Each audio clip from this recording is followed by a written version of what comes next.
Hey guys, let's get more news from Dallas Cowboys, but first don't forget to subscribe to the channel and leave your like. Dak Prescott projected as NFL's highest paid quarterback next season, good Dallas Cowboys investment? Big playmakers make the big bucks, and as we've discussed at CowboysSI.com for months, Dallas Cowboys quarterback Dak Prescott seems destined to one of the highest paid quarterbacks next season with his coming new contract. Suddenly, though, given Dak's MVP-level performance in 2023, one of the highest paid might be selling him short. Our Mike Fisher has written about Prescott presently being a $40 million APY player, who is likely to soon be a $50 million APY player, which could make him the NFL's highest-paid player ever. That was in March 2023. But since then, Joe Burrow, Justin Herbert, Lamar Jackson and Jalen Hurts have all surpassed the $50 million mark. And now? NFL Network's Ian Rappaport guesses that when the Cowboys form Prescott's new contract this upcoming season, it will be a long-term extension that would place the quarterback near the top of the pay list in the NFL. But again, near the top might not be near where this actually goes. Cowboys COO Stephen Jones confirmed in a recent interview that Prescott is confirmed to be Dallas quarterback next year, but that the club wants to focus on finishing out the season strong before discussing his contract situation. He's under contract now, but we'd like to do this after the season, Jones told Diana Rossini of The Athletic in October. Once the season is over, we will focus on that. Dak will be our quarterback. Before the start of the 2023 season, there was some pushback against Prescott given that he was the interception leader of the NFL last year, accumulating 15, even though he did not play in 5 games. However, this season he has proved the doubters wrong by completing 70.1% of his passes so far, totaling 3,234 yards, 26 touchdowns and only 6 picks.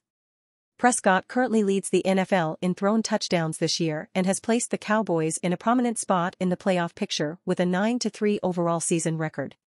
The Cowboys have yet to claim a Lombardi trophy since 1995 and are currently on the hunt for Super Bowl title. The Cowboys' 2023 season fate might be in the hands of Prescott, but almost inevitable, and no matter what, a big check is also going to be in those hands. LB Shaquille Leonard joins Eagles over Cowboys.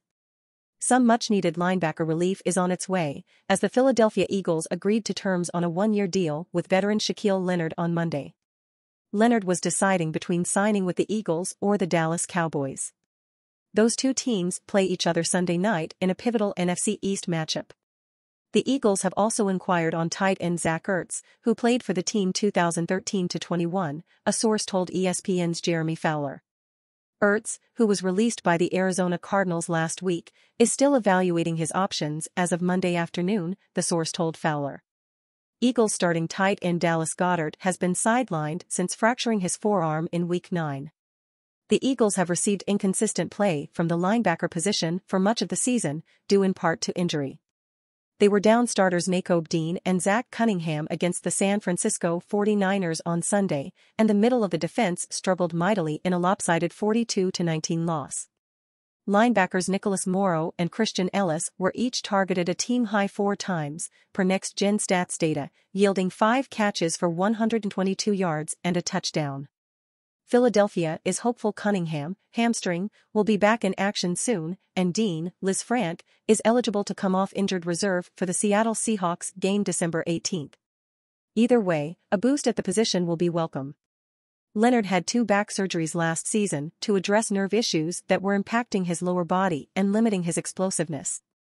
His playing time had been inconsistent during his recovery, but coaches told him they would continue to revisit the issue as the season progressed. But after some underwhelming play, Colts defensive coordinator Gus Bradley told Leonard he was going to be inactive against the Tampa Bay Buccaneers on November 26. That status was likely to stick for the rest of the season, a source told ESPN's Stephen Holder. Leonard, 28, had spoken with reporters on multiple occasions before his release about his displeasure with his playing time. "I always say that they say, complaints are okay until you step on toes," he said in November. "I said that 2 weeks ago, and I still stand by it. I don't know if that played a part. Do I think it plays somewhat of a part in it? Yes, because they could see it as a distraction. But I tried to be respectful with my answer. Leonard, a 2018 second-round pick out of South Carolina State and Defensive Rookie of the Year, was a first-team All-Pro in 2018, 2020, and 2021. Leonard has posted 614 tackles, 30 tackles for loss, 15 sacks, and 17 forced fumbles since coming into the league. Dallas Cowboys in talks with Dolphins, report. The Dallas Cowboys and San Francisco have a lot of shared DNA, but Dallas Cowboys could add a former Niner in the near future. Linebacker Ruben Foster was a former San Francisco first-round pick who didn't pan out. But he may be getting another chance with the Dallas Cowboys. On December 4, ESPN insider Adam Schefter reported that Foster is expected to visit the Dallas Cowboys for a workout in December.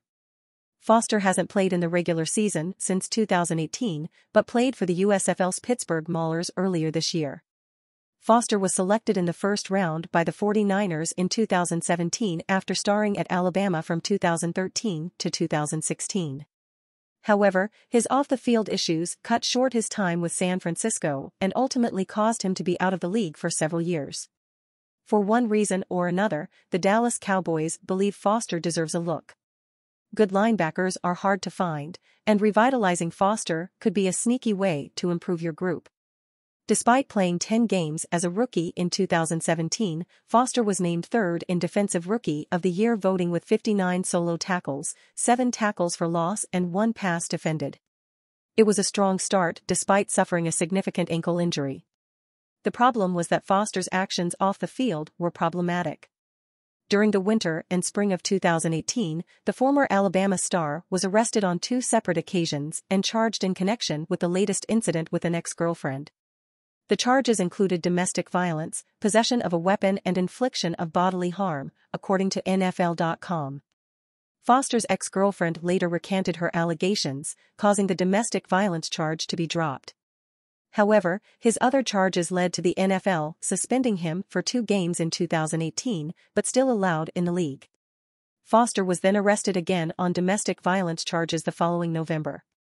San Francisco released him from the lineup, which led Washington's Commanders to claim him. The NFL's subsequent investigation then stated that there was no evidence to support a suspension.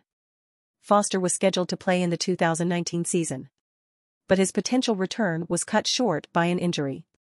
Foster tore his ACL and LCL during his first practice with Washington in May 2019. He was expected back the following season, but was placed on injured reserve again and never took the field for Washington again. It's not uncommon for a team to share DNA with another NFL team. And you fan, what do you think of the Ruben Foster situation? Leave your opinion in the comments.